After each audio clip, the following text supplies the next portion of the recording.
Welcome to Chuck's World of Infinite Mojo, brought to you by Holy Chuck Burgers. Our business is burgers. Good morning, Katarina Witt.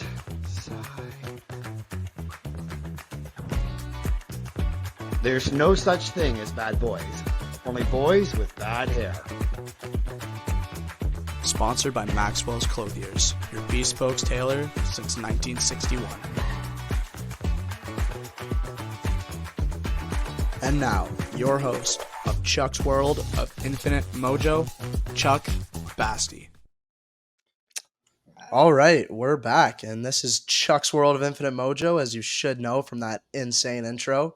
Chuck, how's it going today? Cameron, my great producer, everything's amazing. How are you?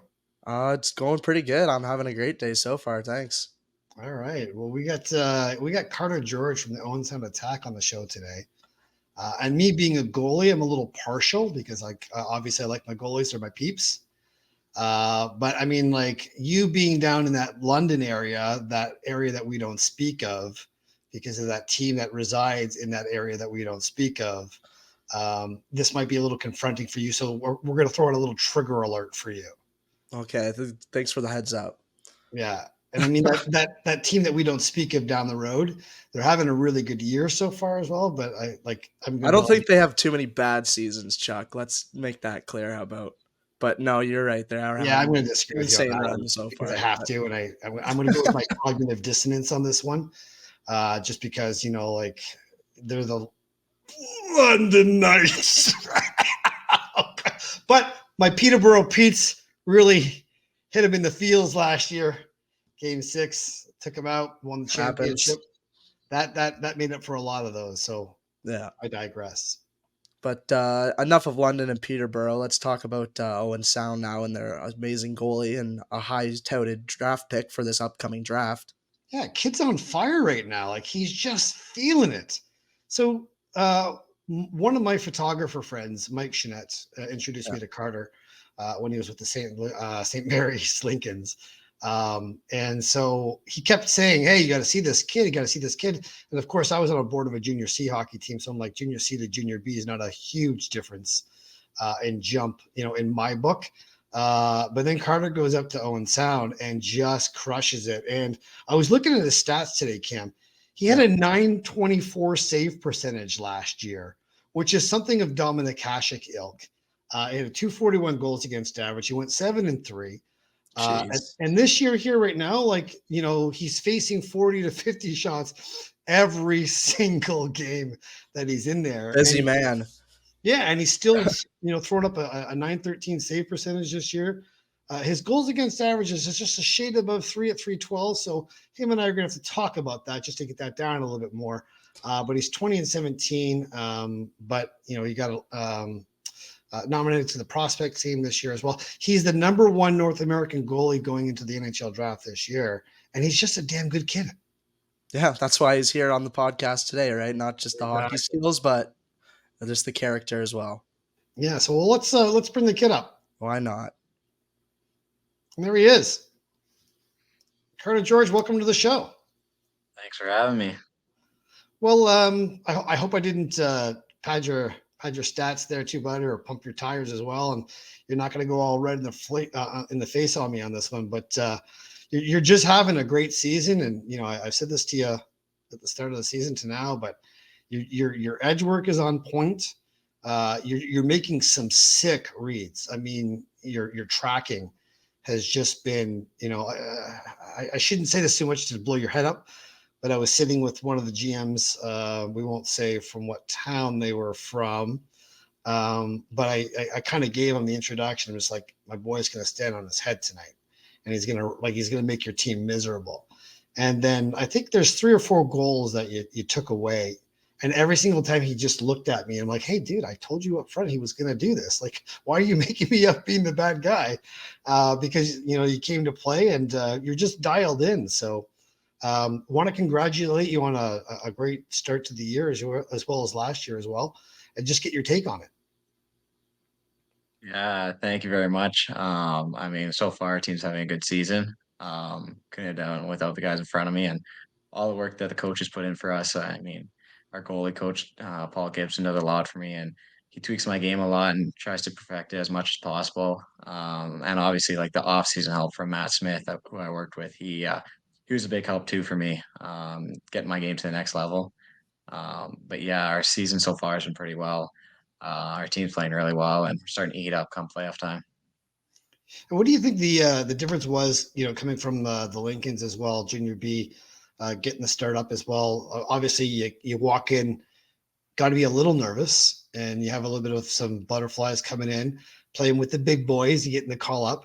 But like I said, you just crushed it last year. Yeah. If I'm gonna be completely honest with you, I didn't have too many nerves or butterflies. I came up and I just knew I had nothing to lose. 16-year-old coming to the league. I mean, not much to expect from them. So I was just trying to go play my game and have some fun. And the guys were great to me, obviously, in Junior B and in Owen Sound. There's veteran goaltenders in Mateo Lama, and then you also had Nick Chenard and Corbin Votary, who are all great mentors to me and all helped me out along the way. And they've all played in the league and they all know what it takes to be a goalie in that league. So they all helped me get to that level and elevate my game as much as possible. So let's walk back a little before we get too far ahead of ourselves right now. Just your road to get into Owen Sound this year as well. You're from Thunder Bay.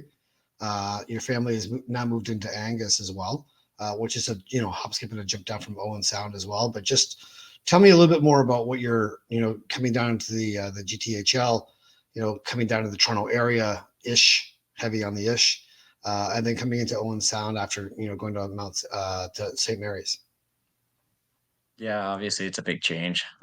Moving 16 hours away from home is a little bit different. You don't get to see your friends all the time, and kind of leave a lot of people at home. You don't get to talk to them as much on a regular basis like you used to. Obviously, you got to make new friends down here and meet new people and find things to do down here.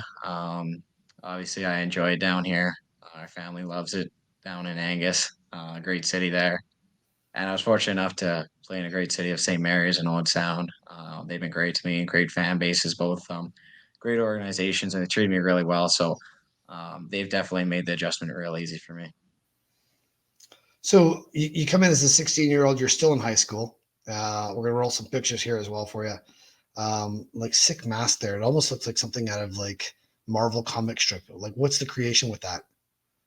Yeah, so I got that before my U16 year, and it's probably a pain to the artist because it was it was a lot of work. But I wanted to get some guys on there, make like my role models. I got Jonathan Quick and Sergei Bobrovsky on the sides. Those are the two goalies I looked up to my Yeah. whole life. Those are my two guys I try and model my game after. And then on top, I had MJ and Kobe. I love watching YouTube videos on them and their mindsets and the way they just attack players and they play the game. It's really cool to see, and it's something I want to embrace for sure. And then on the bottom, my nickname from Instagram was Cards Gold, so I decided to put cards in gold letters. So kind of kept that. And then all around, you could see there's a little teams that I used to play for all around it. I kind of want to keep some of my background on there. And then on the back, I had the Thunder Bay flag. Just want to keep my roots. And who did the handiwork for that? TaylorMade Concepts. Okay, They're great cool. for Thunder Bay. And I want to give some credit to Mike Chenette. Actually, I wouldn't have met you other than Mike Chenette because he was the one that was like piping up about this goalie and St. Mary's, and I didn't even give him the time there. That was down at the PWHA game, sorry, the PWHL game in Scotiabank last week. He came down and shot some shots for us at the women's game as well. But he was just going on and on about you as well. And when I came up to Owen Sound this year, this is my first year covering the Attack. He just couldn't say enough good things about you as well. And so I want to thank Mike for the shots and for making the introduction as well. Yeah, for sure. I mean, he was great to me in St. Mary's. He would always get me a little bit of popcorn in between periods too, and keep me full. That's funny. So okay, so you're in school in Owen Sound as well. You're 16 hours away from Thunder Bay. You're kind of off on your own right now. You're in a billet family, I take it. Yeah, I'm in a billet family. I have two great billet parents and Kip and Jim Barber. They're great to me, make me my meals, so it's kind of nice. Yeah. So talk to us a little bit about what life is going away from the rents and coming into a billet family. Yeah, obviously it's a little different.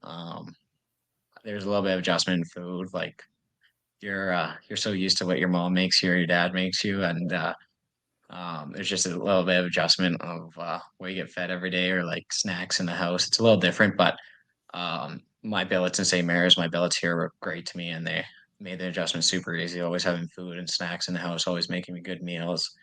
Um, and I was, let's say, I may be a little bit of a picky eater when it comes to some things, and they're super good about it. So they make sure I get what I want, and they're great to me. I mean, you're a growing boy as well. You and I were talking about electrolytes, last week as well. But I'm 52, and I've been playing goal for, I guess, 45 years. Oh God, that sounds awful to hear it like that. But I'm noticing that my salts, like when I'm playing two halves in my decrepit men's league here in Kincardine, I'm just a bag of pucks without my electrolytes as well. So what are you finding as well? Keeping yourself hydrated.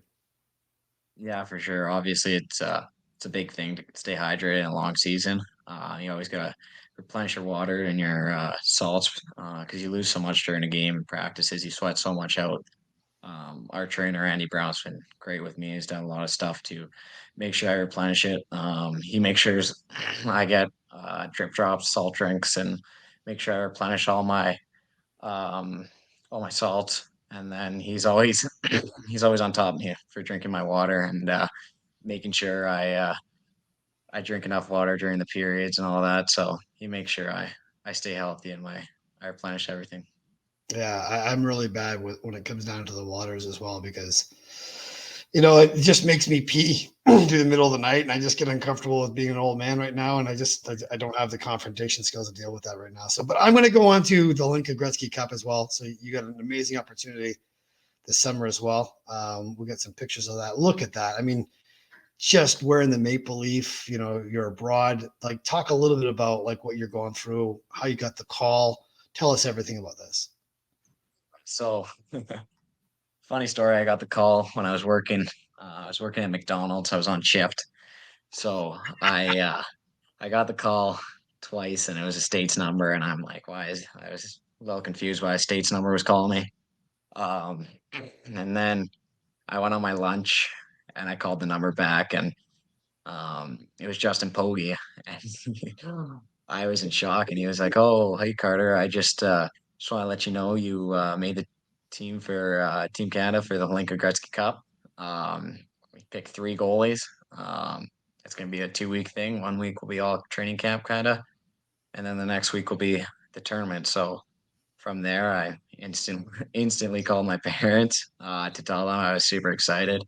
It was a super cool moment for me. And then we did a couple of Zoom calls leading up to before we left, getting to know some guys, knowing what we had to bring, what to expect, and all that.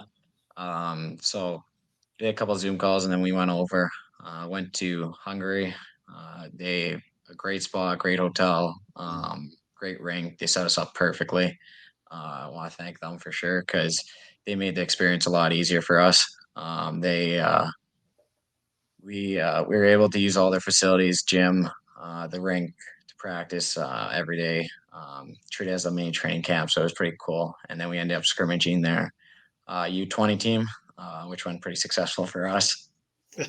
And then the next week, it was time for the tournament. And I was fortunate enough to get the second role, backup goalie, and I just knew that I just had to be ready for when the team needed me, and I just wanted to be prepared as possible because you never know when you're going to get your shot, and you just want to make the most of every opportunity. And fortunate enough for me, I got my opportunity, and I just want to try and make the most of it and do my best to help the team win. Obviously, in those tournaments, you have so many games in such little time, so Mm. you got to take care of your body and do everything you can to prepare for those games. And yeah, I just tried making saves for my team when they needed it, and just giving them a chance to win because at that point, all that matters is winning. So, Yeah. yeah. So what do you think is your biggest takeaways of that experience were? As a Obviously, it was a goalie, what did you great come back experience. with when you came back from that with the experience that before you went over there? Coming back, what changed for you as a goalie? I was able to see like the best skill in the world, especially the best guys in Canada. I was able to see the little things they do, like shot releases and like little tendencies. It definitely helped me elevate my game for sure. It was a fast-paced hockey, so coming back to 3-on-3 or just like shinny and shinny at the rink was a little slower for sure and slowed down a bit for me, but yeah, it definitely elevated my game. Playing at such a high pace, fast pace with that much skill was super cool. So yeah, And the experience of just being with the guys, traveling over in Europe, being in Budapest, all those things. yeah, for sure. I mean, you obviously connect with those guys. You're with them 24/7 for 2 weeks straight. So you obviously got to create some close bonds. Obviously, they're good friendships you make and keep in contact with guys around the league, see how they're doing, check in with them now and then, and especially guys in your own league, get to see them a couple times a year, so you get to talk to them a little bit in warm-ups or something like that. So you definitely create friendships that'll last you a while. So you get shot out of a cannon. You come into the season this year as well, facing a ton of shots. Halfway through the season, it comes up, you get the call. You're going to be in the prospects game. Kind of a big deal. So I took this picture. This is my picture. So I don't want to let Mike Jeanette take credit for this because this was on my phone and I'm watching the game, on my couch. And I look at that. And I'm like, you know what? That's pretty cool. Like I'm a nobody, only knowing you for a few months as well, watching that. And I see you there and I'm just rooting for you. But I can't imagine like, watching that afterwards where you're watching it or your parents are watching it and you see yourself on the telly there. Talk to me about that. Yeah, it's a cool experience to be able to see yourself on TV. I know all my buddies were sending me pictures and videos, and they thought it was pretty cool too. But yeah, it was a great experience. I mean, being able to broadcast it on TSN with the best players and the CHL was a super cool experience, and I definitely enjoyed it. And you had a sick game too. You lit in a goal, which is a good snipe as well. But at the same time, I think when you guys switched, it was 1-1, if I recall. I think Correct. you got sniped on, he got sniped on, and then you guys switched over as well. So I mean, the game was up and down, really fast game, lots of talent there as well. And then I heard you got to do a little commercial as well, even. Yeah, I was fortunate enough to do a little Gatorade commercial the first day all the goalies did, so that's pretty cool. Still waiting for the results. I want to know if I'm going to be a model or not. So let's talk about like I'm good friends with Jim Thompson who owns the Aurora Tigers, and one of the words I've learned from Jim, playing with Jim, being around Jim, is preparation. He has this word called an everydayer. When you come to the rink and you just do things every day that make you a professional. How to be a professional, it's a process. You come in, you take the small steps, you get mentored, like you said, from the guys above. When you walk into the dressing room, they're welcoming to you, but then make it safe for you to actually show up and do the work. So that way you can actually just concentrate just alone on being a goalie, stopping pucks, doing what you've been trained to do subconsciously to get to that point. But there's things off the ice that come into play. Obviously there's school, there's relationships, there's girls, there's other sports as well. I mean, like there's travel's a big one, the bus rides that you guys go on as well. So give us some ideas of what you've learned this year as well of how to be an everydayer, of how to add layer after layer, so that way you're moving forward progressively in your draft year this year coming up as well. You're the top ranked goalie in North America right now. But how do you add layers and layers on being an everydayer? Yeah, obviously, it comes down to who wants it more, right? And you're gonna do everything you can in your power to set yourself up for success. And at the end of the day, no one cares if you're tired or that. You still got to put in the work and still got to make an effort to get better. Obviously, with guys in the room like Ethan Burrows, Sam Sedley, those kind of guys, I look up to, and I definitely pick their brains apart because they've been in the league for a while and they maintain their bodies and get better like that. So um, I definitely stick around those guys, try and get better in the gym after practice, recovery, and all that kind of stuff. Learning a lot from those guys. They've helped me out a lot. Um, but yeah, really, you got to make sure you get the work done right, especially in school. That's a big one. I know our GM Dale the Gray always says what happens off the ice always translates onto the ice. So Yeah. you have to be a good student, and that'll translate onto the ice. And you could see it, right? If you're gonna be a good student in the classroom, you're gonna be good and work hard on off the ice and on the ice, and it'll translate on the ice for sure. Um, and there's lots of outside factors, right? You never know what like billet house is if there's a problem there or like I don't know, like a relationship. But at the end of the day, you just gotta go play hockey and have fun. And you bring up Scholastic and grades as well. So I'd be remiss if I did bring up Barlow, because obviously, like, the guy's a brainiac. His average is through the roof. Wins Scholastic Player of the Year or whatever. Comes down as well. Gets drafted. Uh, goes to the Jets camp as well. Gets a little sick in September. Is not able to go and play with the boys. Then he comes back with you guys and hurts his back a little bit in the first couple months at the start of the season. You guys were without him for a bit. But like, what did you notice from Colby of how Colby battled through and everything that went from him being drafted to now, being property of the Winnipeg Jets, that you have takeaways that you could see how Colby's moved through these segments as well as being an everydayer.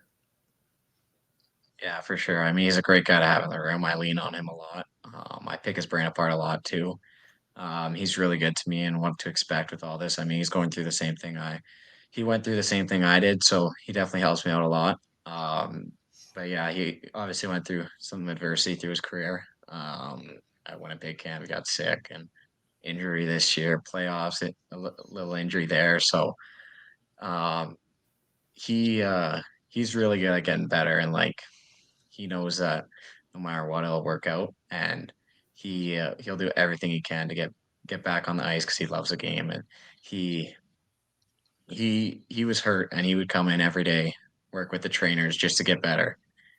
And the amount of times he asked Brownie if he could skate or just go on the ice or just touch a puck or a stick or something was crazy. Like almost every day, at least 5 times, he was always dying to get back on the ice, and he just wants to get better and be on the ice and have some fun. So he's a great player. He works super hard, and he's got a super bright future for sure. And he's got a wicked shot. I mean, like, how he gets in that offside and just gets that shot away.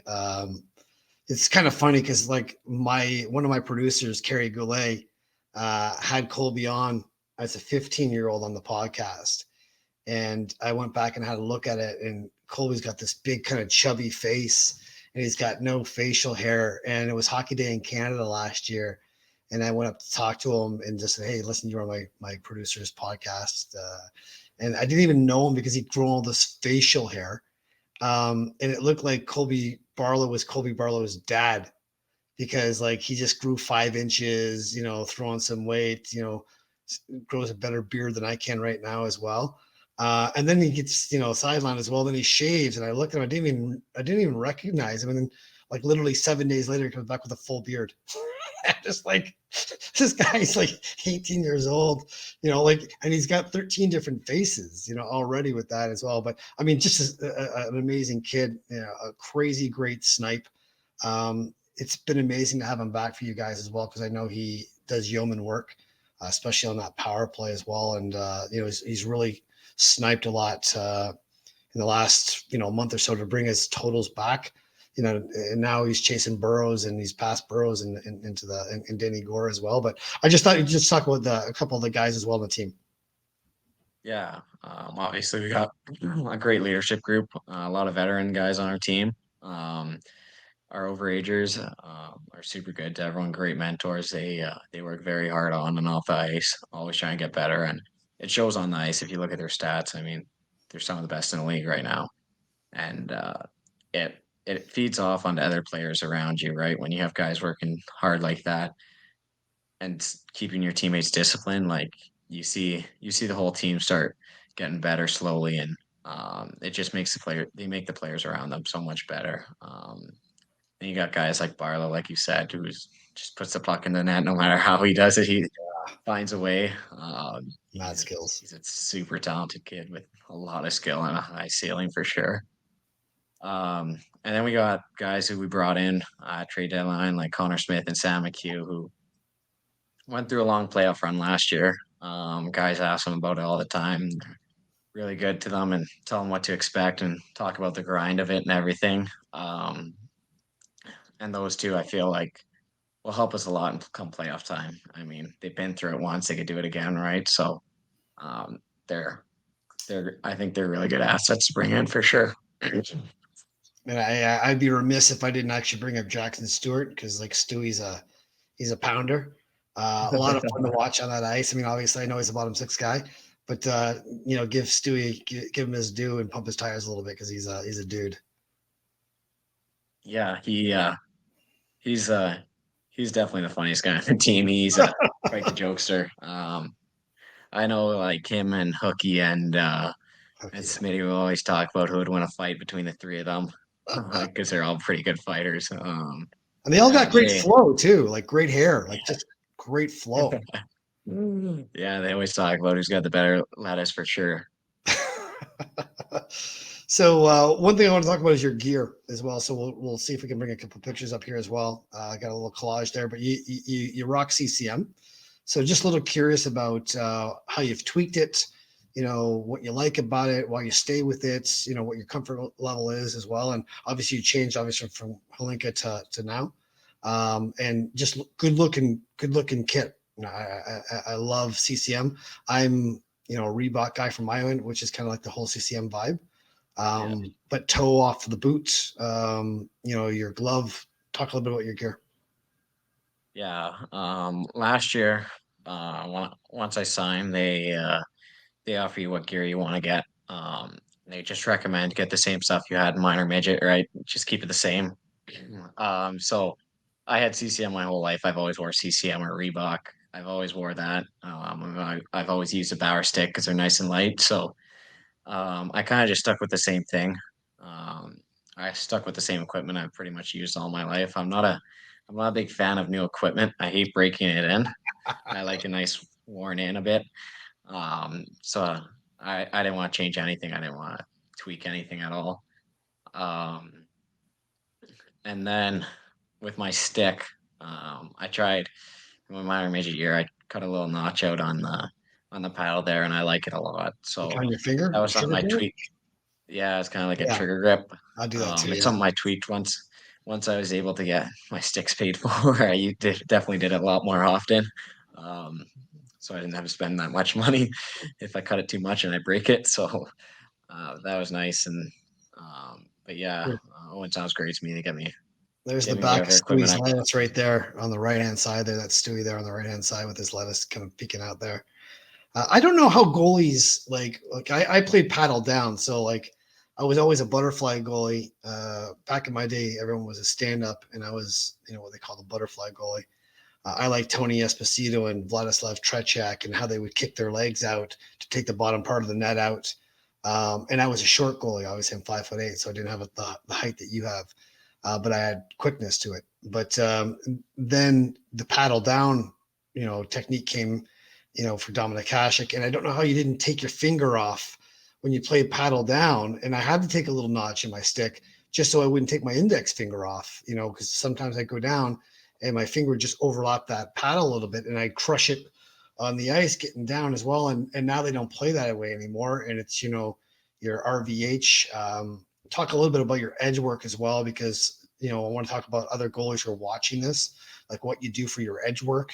Your mobility this year is just really, I say this to you all the time, is on point. But when you combine that with your tracking ability, like you're making great reads, Carter. And when you get into those zones as well, and your hyper focus modes, it just you're a lot of fun to watch. So talk a little bit about your tracking and your edge work. Yeah, for sure. Obviously, it's a lot that we work with our goalie coach Paul Gibson. Something I worked with a lot and summer with my goalie coach Matt Smith too. We do a lot of training on finding your edges and making sure you're flat on your edges and not on the inside or outside of your edges trying to be flat with them. Um, with tracking, we do a lot of drills. I mean, we bring out the goggles sometimes when you can't see your peripherals and it just like blocks out like a horse racing horse, so you can't really see anything. So you really gotta follow it and track it, or stuff like that. So there's a lot of things that we do to tweak that and get that stuff better. Obviously, it also comes with watching the game, going over film, seeing what you need to do better, and watching the pros. I mean, they're the best of the best for a reason. So definitely, you got lots to learn off them. Yeah. One of the things that I introduced you a little bit more just after Christmas is our good friend Pete Fry, the goalie mindset guy as well. And, we try to get you the seminar, but Christmas is kind of a crazy time. And he has the goalie mindset secrets. And Pete's been working with you a little bit more on your visualization. But I thought we'd just talk a little bit about what your transition has been of how you found that, number one, and then how you think that's benefited your game on a confidence side. Yeah, for sure. Obviously, Pete's been great with me and definitely elevated my game for sure.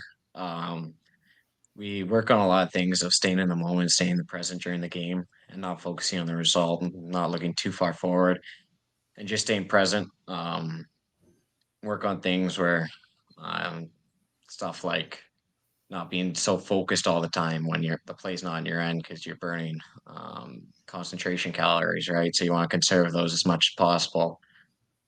Stuff like that. Bouncing back after a goal. I know it kind of sounds stupid, but when you let a goal and he says you gotta smile and look happy because that's the best way. That's You gotta tough. stay positive through all Yeah. that kind of stuff. I wasn't so sure about it at first, but I tried it and it worked a lot for me. So it's definitely benefited me for sure. Um, and he's really good at all that kind of stuff. I mean, he's got a lot of pros and a lot of guys who do it. And we hop on a Zoom call and you get to see other guys' ideas and what they think, and he runs a pretty good business there.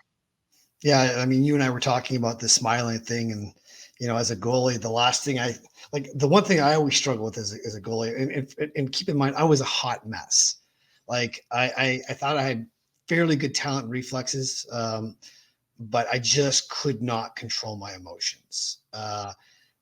If I were to get married, not one single one of my defensemen for sure would never have showed up to my wedding, uh, because I was just so cruel and hard on them and relentlessly like reminding them of how horrible that was. Because to me, I didn't want to get judged by people looking at me of what I thought my perceived perception was in the crowd. I didn't come up with that save because I didn't have the tools mentally to deal with that. And that's where, Pete and I have conversations, and Pete was in the same boat when, he played pro as well. He was a hot mess and he couldn't control his emotions. And our generation just didn't have any coaching back then. We didn't have anybody who would catch this. And when I would play with pros, like retired pros now, like Mike Gartner and these guys, you say like concentration calories. And, I never played pro, and I played to a high level, but, if I don't keep my concentration calories in check in my glass, like you said, like smiling, having gratitude, showing up, those guys will light me up like a Christmas tree. Well, they light me up like a Christmas tree anyway, but at least I feel better about how they light me up like a Christmas tree. But again, I have to career every single day because they're so good. And I can't afford it. One time I was talking to Gartz and he says like, Chuck, can I ask you a question? Where did you play pro? I'm like, oh, here we go. Like Gartz, I didn't play pro. He's just like, so I'm just kind of curious. If you didn't play pro, why are you handicapping us? I'm like, all right, I'll bite. What do you mean, Gartz? And he's just like, well, you showed up the season this year. You're 10 pounds overweight. So did you think you're so good that you could just show up 10 pounds overweight because we're older than you? And, this is still a 3-on-3 rink, but yeah. And then you just think that you can just, handicap yourself because you're so good. You need to balance the scales out. And I'm like, yeah. So that didn't even come through my mind for a single second. And I get your point. It's noted. Thank you for that. But the point is, it's the calories, the mental calories that you're expending. And every time they'd score on me and I would scream and I would yell and I would lose my emotions, I lose all of my calories and I'm expending all of this. And he's just like, like you're not so good that you can just do that and not, get, games 4 and games 5, because we play games to 5. We probably get 4 or 5 in an hour. But game 4 and 5, my game went to shit because I was exhausted because I was taking myself out of the game, doing this with what you said, like the emotional calories. So I thought we just speak a little bit too about how you keep all the calories inside your cup here. I don't know, you can't see with my virtual background, but how you keep that inside your cup and you don't give it away. Yeah, obviously we work a lot with that. A lot of stuff like the pucks in the other end, you let your mind wander a little bit and not be so concentrated on that. But as soon as they come your way, you got to dial back in, right? Stuff like that, or after the whistle, when there's a whistle, you let your mind wander again, and then once a puck drop or once a whistle goes again, you refocus in. Or stuff like TV timeouts, like just joking around with the guys on the bench or something like that. And, Yeah. let loose a little bit, or in between intermissions. Right now we have an 18-minute intermission, so usually I'll let loose a bit, and then once I get to around 6 minutes, I'll start dialing back in it, getting my focus back, stuff like that. And then after goals, obviously the smiling and not looking up at the jumbotron, stuff like that, um, and just being in the moment and being present. I found it being a lot more fun playing hockey when I do that. Yeah, and I was going to ask you, so like, are you having more fun now? Because the level gets better. The talent gets better. You're facing 45 shots a game regularly. It's a lot of work. You're on the ice every single day. So like, are you having fun doing this? Are these adding more tools to your tool belt that you're able to punch through the hard work? Because there's hard work everywhere. But are you having fun with the hard work? Yeah, obviously, I find it super exciting knowing that I could get better, and I there's something I could always do to get better. And once you kind of there's lots of goals that you could get better. Once you achieve a goal, you kind of feel satisfied and you feel good, and you go hunting for the next goal. And I find that a lot of fun, especially my competitive nature will kick in for sure. I like the fact that you play multi sports as well, because obviously basketball and tennis you're well equipped at. Um, you made a glove save last week as well. When I was talking to you after the game, you said you sold it a little bit. But I mean, like you had the whole crowd like we're like just no way he made that save. Um, but at your level there, the reaction time from the time that puck leaves the stick with the new sticks that they have as well, it gets up on an elevator. Um, you can't stop the puck if you're thinking about it. Like your training kicks in where you either make the save or you don't, but that's all repetition that gets in. Like I said, if I play my best game when I stop thinking and I just allow my body to stop pucks, which has been trained to do for 45 years. And the minute I start thinking about how I'm going to stop it, or left shot, right shot, and I'm not in that moment and let my body just react to it, my body will make that save if I can see it. So I thought we'd just talk a little bit about, the visualization factor, what you and Pete have been working on as well. How you see making that save in the dressing room before the game starts. And then when you actually make the save, you're just like, well, yeah, of course I made the save because I made that save in the dressing room already. Yeah. Um, he he's really good at doing audio recordings. And it pretty much is simulating your game and different plays in your game, and he runs those through your head, making good grade A chances, saves. And when you visualize them in your head um, and you visualize like certain situations, when those situations come, it's like you already know what's going to happen and you know what to expect, and it's almost like deja vu, like you've made the save already. So it's crazy how much it helps. And then there's a lot of things about making you feel powerful and making you feel confident about your game. Like makes you think about that you're winning the first star of the game. Makes you run that kind of movie through your head. And then it, some of the times it'll happen. And it's like wow, like I visualized the exact same thing before the game, and this happened. Like it makes you feel really confident about your game, and um, definitely. Definitely helps you elevate your game to a next level. Yeah, I have this one idea where I talk about perseverance because to me, it's the number one trait. If I'm interviewing NHL hockey players, I'm down on game day skates, and whether they're top six or bottom six, they've always been the best player in the dressing room. Until they get to that level. And then when they get to that level, and they used to be top six, and now they're bottom six, and they have to cut their teeth and go through the mentorship side, or go down to the AHL, or stay after practice for some extra ice time as well. Um, Most of the guys nowadays, and I say this because this is my theory, but like I grew up with a card catalog and no internet, and everything was slow. And now these days, everything is at your fingertips. There's a satellite revolving around the earth, beaming information down into a cell phone in your palm, and you can look up anything that you want to get anything you want on an app right away. And so I think we've lost a lot of that perseverance of where you have to fight through things, but life will always hit you in the face. And it's about, getting hit in the face, feeling it, sitting down, being with it, and then getting up, moving forward as well, and not being stopped.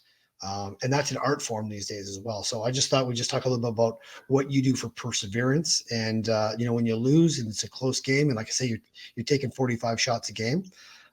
So there has to be some sort of like, that hurts. But moving forward, how do you punch through that wall?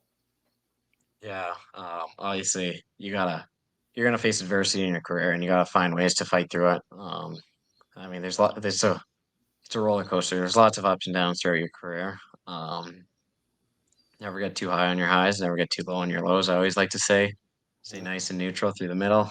But that's probably one of my favorite things to say. And Um, you're good at that too. Like you ride that. yeah, but yeah, obviously, tough losses usually just put them behind you. Try and put them behind you as soon as possible. Go the next day or the next week. I'll watch the game, go over the film, kind of see what I can do better. I know recently we were on a 4 game losing streak, and the night before our game against Windsor, I went and watched every one of my saves this season Oh, just to get some confidence, and it helped out for sure. Gave me a lot more confidence going into that Windsor game, and it helped me out a lot. yeah. I thought we'd just go back to support system as well, because I mean it's really important that you're in a billet family. Your parents come to every single game, which is great. Mike and Tara have been fantastic for me just to talk to as well, and just kind of like in between periods, chew their ear off a little bit. Your dad and I kind of see same things, see the same things. We'll kind of talk about like, so what's going on with that goal from the blue line? I'm like, I don't know, man. I was just going to ask you the exact same question. But there they are there, your mom and your dad as well. That was just taken after the game this week as well. But I thought we'd just talk about your support system, your parents, your sister as well, and just talk about like what that means to you, and how that impacts your ability to play on the ice. Yeah, I mean it's huge. To have your parents come to almost every home game, as many road games as possible, and be there for you. It's pretty special. It's always nice to have that kind of support and to be able to lean on them. I know my sister always texts me after games, texts me before games, like good luck or good game, or if you need to talk, I'm always here for you. So she's super good to me with that. It's always nice to have that support, and then extended He's a family, goalie cousins. too. Yeah, she was. So Yeah. she kind of knows where I'm getting some of the stuff from. But yeah, and then extended family like grandparents, cousins. They always text me, always watch my game. So it's super nice to have that support and people to lean on for sure. Is this your dad's side or your mom's side for your grandparents? This is my mom's side. Your mom's side. Yeah, and I was taking pictures there, and I was like waiting around, and I didn't know who they were, so I thought I'd ask first, and then obviously when I found out it was your grandparents, I'm like, oh no, get back in there. Let's take a picture of this as well, because grandparents are honestly, um, I don't have my grandparents now, obviously anymore, and I was really young, and my grandparents were really young when they were taken as well, but just to have that ability, I remember, my grade 8 graduation, my great grandparents were there, my grandparents were there as well, and I had some pretty good longevity with that. But I mean, like, they're just special people, and the dynamic of what you see between your parents and their parents, especially when they can come watch you at a game like that, that's magical. For sure. I mean, it's always nice to have them come to a game and be able to see them. Obviously, they're not from around here, but when they do come up, it's always extra special. I know I have to play good for them. Yeah. And obviously, if Owen Sound's the smallest CHL market, I didn't know that up until this season. I would have thought there would have been somewhere like in Saskatchewan, somewhere like Swift Current, or Lloyd, anywhere, PA, PG, any of these places I thought would be smaller population wise. But Owen Sound is the smallest CHL team in the league, and yet you have like every single game. I sit there, on top in the media section, looking down, like, it looks a little light today, and then slowly all the seats just fill up as well, and they bring their bells and their signs as well, and they're just so good to you guys. So I just thought we'd just speak a little bit more about the community, the fans there as well, and what Owen Sound offers you guys. Yeah, I mean, it's a great city. Our fan base is unbelievable. They're so passionate for us, and we love them, and they deserve they deserve a lot of wins on home ice for the stuff they do for us. They do our attack pack's really good at doing a fan bus for a couple trips and bringing them on the road, which is awesome. It's always nice to have some fans on the road for sure. And this community has been unbelievable to attack and to us. They treat us like family. I mean, all the billet families that have brought us players in and made it feel like home for us. It's been incredible. And I just want to thank all of Owen Sound for that. Yeah, like and I've noticed that as well, just watching, observing, being around like after games. Obviously you go down to London, which is a much bigger barn, even in Peterborough. But the interaction that you guys, afterwards you come out and you just gravitate amongst the fans when you're in your flip flops and your slides, and just come and say hi to your parents, and like it's just really good to see the interaction where the fans get to stick around afterwards and like get autographs. And Madden Steen was, took a puck to the face, and he's been up in the stands with me. And just the amount of autographs that guy signs, coming up, and people just coming up to him, and Colby as well, when they get hit for autographs as well. There was a time like you were down in the close area, and a puck jumped over where all those kids, bang on the glass and heckle the ref. They have that chant, "I'm blind, I'm deaf, I want to be a ref." And they're really good at that, giving the refs the business. And the puck just literally went over the glass and landed in this kid's lap, and he was sleeping. And his sister had to wake him up. And then so I go down and I get the puck, and I just come back, and Madden was up with me, and he signs it off as well. And just made these kids' days, like when they see you guys come off the ice and they're looking for fist bumps. And before games, all the interaction as well. It's just so much fun to watch that for me. And I know for you playing, that's got to be something that you just treasure. Yeah, for sure. Obviously, it's pretty cool to see a little kid with your jersey on with the last name on the back. It's pretty cool to see that. I mean, all of us here are role models to those kids. And I know those games are super special There you for go. them. So we try and be really good to the kids, because I know it. Sometimes it's only the one game they come to, but you want to make it as special as possible and make sure they remember that game. I know we do a lot of school visits and stuff in the community like that to connect with them and kind of get to meet some of them, and they get to see our personality side of it, not just the on ice stuff. Yeah, and there's a shot there that Mike Shanahan got as well that he made sure to tell me, like, what, like, Carter's an amazing signer. You must have gotten that from somewhere. So who did you get a chance to meet that really inspired you, so that way you now role play as the big kid, playing to the young kid that's looking up to you like you were? Who did you get a chance to meet? Um, for me, it was in Thunder Bay, the university team, the Lakehead Thunderwolves. To me, they were like superstars, and I always looked up to Yeah. them. And we'd go to their games, and I thought it was the coolest thing ever. Someone breaks a stick, and you're like begging for the stick, or you see a puck go up into the netting, and you're trying to get the puck. Everyone's racing for that puck. So it was super cool. I mean, especially when they come to the school visits and come into your classroom. I really enjoyed that. I thought that was super special. I remember, I want to say I was a novice. I was probably around like 8 years old, and our team got to skate with the Thunderbolts, and I thought it was the coolest thing ever. It like made my day, and it was awesome. It was probably a day I'll never forget. Yeah, that's the one thing I love about hockey being the great equalizer, whether it's junior C hockey, junior B, junior A, tier two, major. Um, the people who miss the point talk about hockey. But what I love about the small communities, especially up here in Bruce County and Bruce Peninsula, is that, if we use hockey as the hook to really give the experiential side of life, like for that kid, like you said, getting the puck or smash stick or something like that, and just having that moment with their, their higher up or their aspiration of what's possible for me because I saw this guy do it as well. It moves mountains, I think. And when you can inspire kids by using the tool of hockey, maybe their life isn't as bad as they might think it is. For the minute that they come in, they get some inspiration, they draw, they get to escape their life for a bit, watch an Owen Sound Attack game, get the fist bump you, and really refill that emotional cup as well moving forward as well. And that's what I love about junior hockey as well. It's the pace is there, but the interaction between the community and the game as well is amazing. So I thought we'd just mention that first. I want to transfer over to our little rapid fire action. You ready for some quick rapid fire questions? Yeah. Okay, so we're going to start with your teammates here. So you're not on the hook for this. So don't throw yourself under the bus. Who's the best dresser on the Attack? Antonio Tersini. Yeah, of course he is. Him and his dad. Best poker player.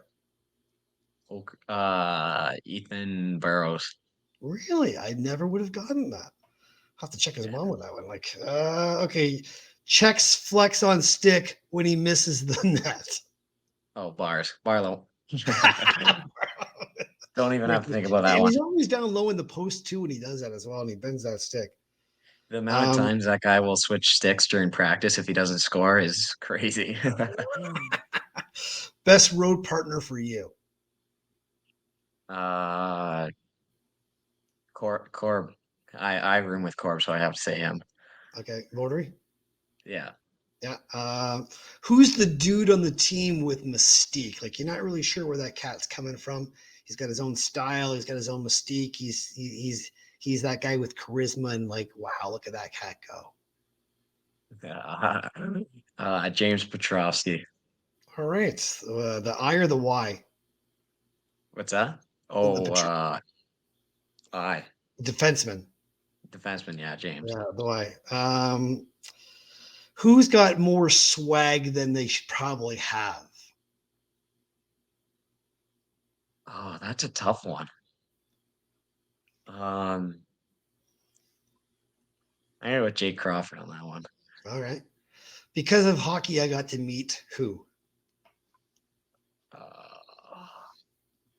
Say that one again. Because of hockey, I got to meet who? Well, my teammates. Colby. Anybody important? Oh, I'll say Any NHL guys? I'm blanking right now. I would say let's say Patrick Sharp. I remember meeting him when as a kid. Patty Sharp. Just saw him a couple weeks ago in Philadelphia. 7-year-old Carter George would think of what you are right now. He would be impressed. He wouldn't if you would have told him that we'd play in the OHL, he would have been in shock.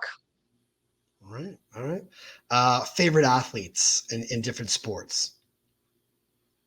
I'll go through it. There's a couple. Basketball. I've always loved Michael Jordan. Baseball. I like Bo Bichette. Oh, you're killing me, Smalls. Football. I'm a Packers fan, but I know he's not a Packer. But Aaron Rodgers is my favorite. And then hockey, I'd probably say Jonathan Quick.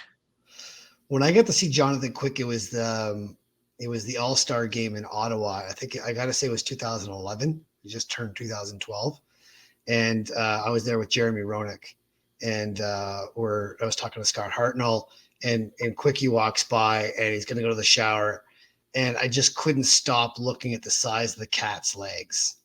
Like I don't know how creepy I made it, but it was not my best moment. But I mean, like Jonathan Quick has, and then I asked him, I'm like, because he's really well known for obviously his yoga and Pilates and his flexibility through the roof. But he said something to me that I'll never forget. And I thought, you being a Quick fan, I'll just, I think I told this to you before, but he's just like, when I'm down in that, that position and I'm in a vulnerable the moment, my core is everything.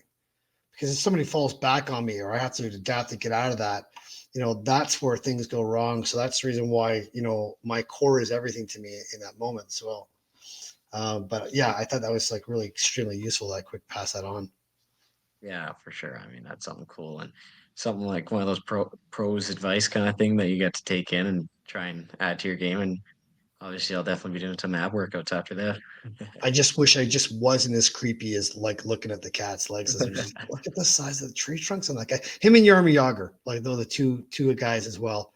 I hear Sidney Crosby's got a set of pins on him as well, but I haven't seen him. But if I go to war, I carry these three guys with me because ... I'm gonna say Ethan Burrows because we always joke around that he's like the dad of the team, so he probably know how to take care of us. Um, I take Stewie to protect me. Yeah, that's a He great would one. he, That kid's tough he as would fight nails. anyone for me, so I would take him.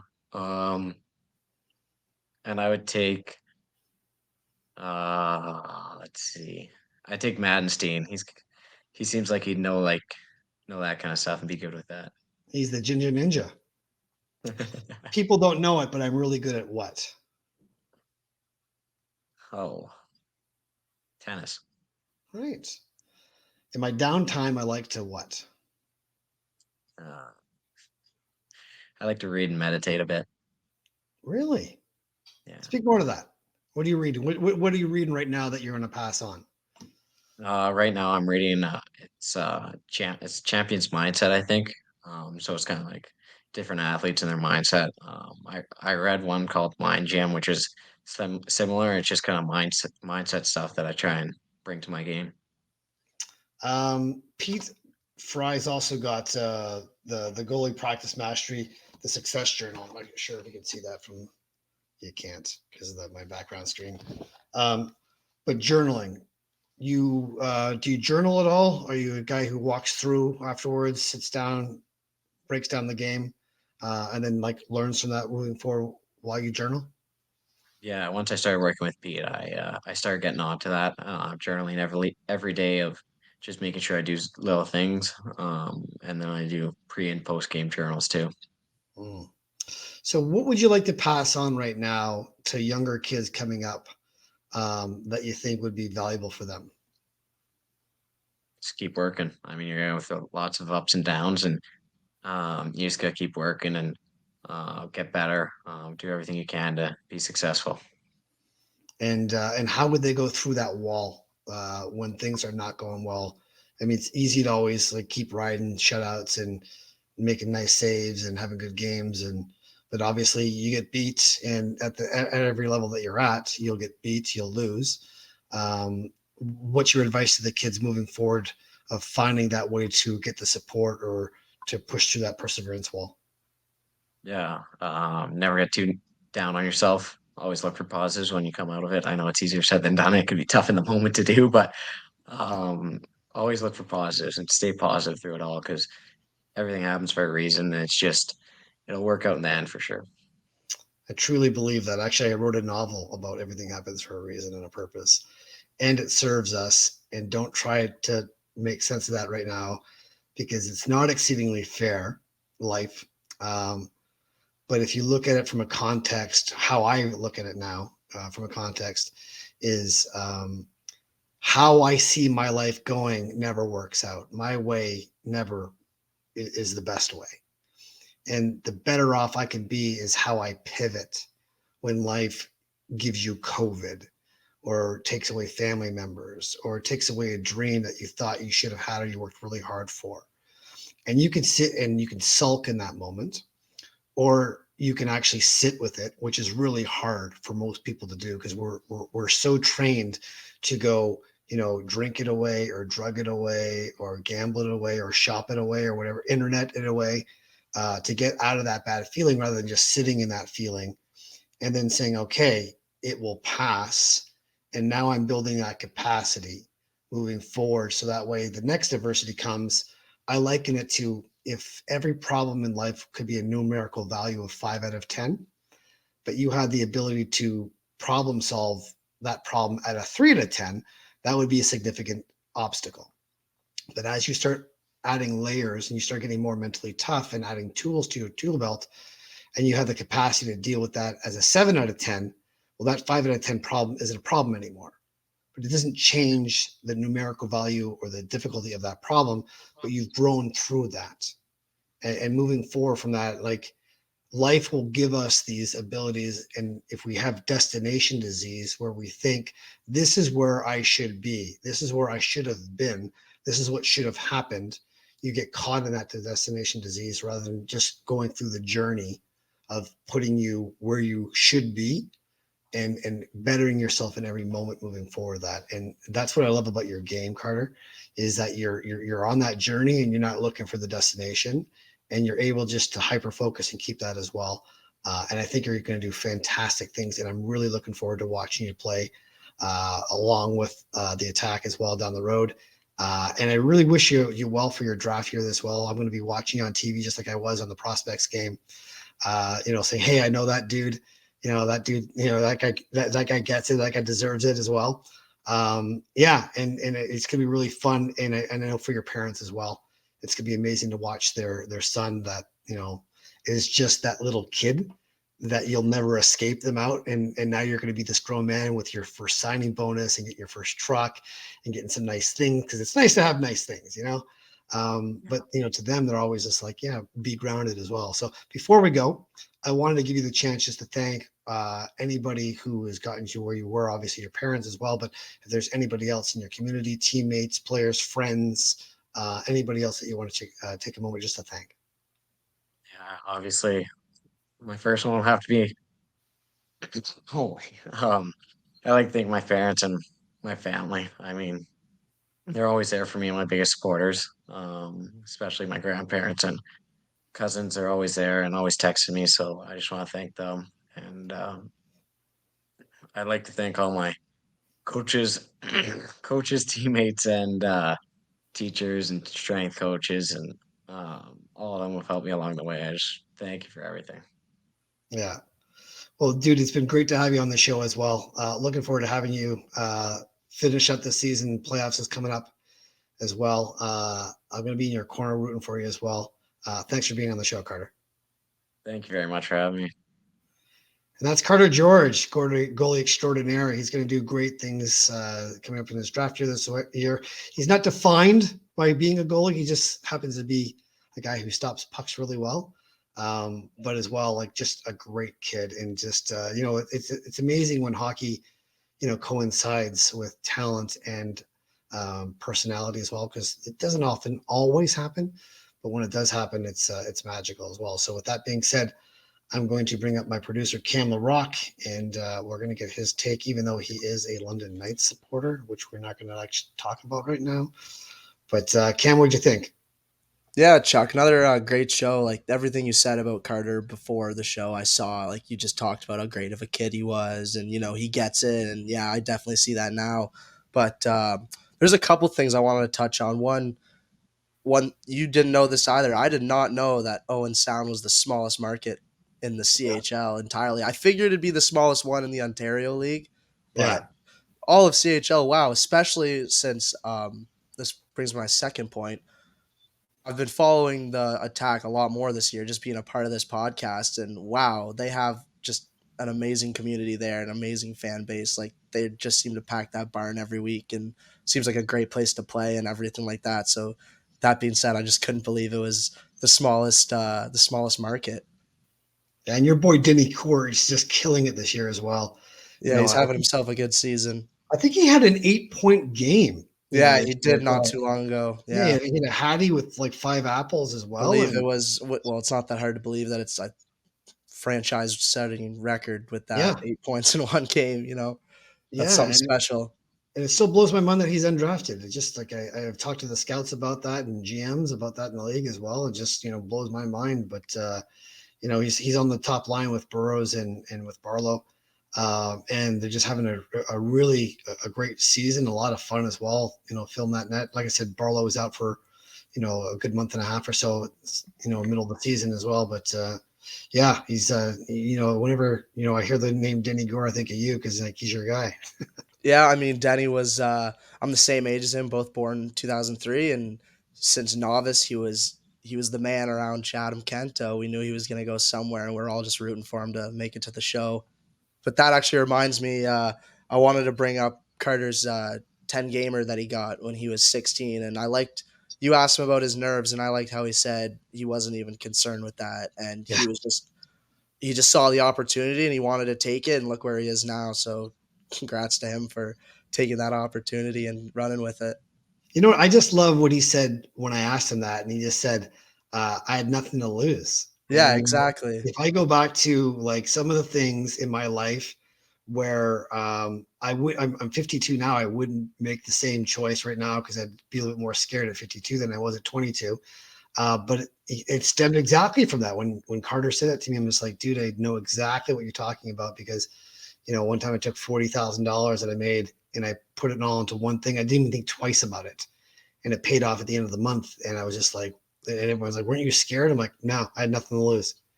Yeah. Because I came from nothing, I'll go back to nothing, and like, yeah, and there's a very powerful belief system that a person is armed with. Like, there's nothing more terrifying than a person who's got nothing to lose. Yeah, I can imagine that. It makes a lot of Yeah. sense. So, well, thanks a lot for joining us here in Chuck's World of Infinite Mojo with our guest Carter George as well from the Owen Sound Attack, goalie extraordinaire. I want to thank our good friends of our Padskins for being a sponsor of the show as well. Our good friends at Mixed Chicks, because hair like this just doesn't happen. It's got to actually be procured as well. A lot of work goes into that, I bet, daily, huh, Chuck? I mean, I'm a lot of work to begin with, but my hair is even more work on top of that too. And I'm trying to pass that on. I always say there's no such thing as bad kids, just kids with bad hair. So I've been trying to throw the product around the attack as well. So Barlow got some product, Stewie got some product as well. We're passing it around the kids at the rink in between the games as well. They come up to me like they're looking for product because it's like, hey, you got some more? You got some more? I feel like the Pied Piper or the Tambourine Man, trying to pass around product as well. But I want to thank Mixed Chicks for being that supplier as well. They're always really good at getting that to us as well. And then, we've got our good friends over at Nash Sports as well that just have come on board. And Holy Chuck Burger, of course, as well. I want to thank Johnny Persulis as well for always being a big advocate of mental health and our standpoint on mental health awareness with CMHA in Canada as well. And thank you for showing up and joining us as well. I realize you could have been anywhere else that you could have been right now, but you took an hour of your day to sit with us and talk with Carter George. And we really thank you for that as well. So I will see you next time with my producer, Cam LaRock, on Chuck's World of Infinite Mojo. And remember, there's no such thing as bad boys, just boys with bad hair.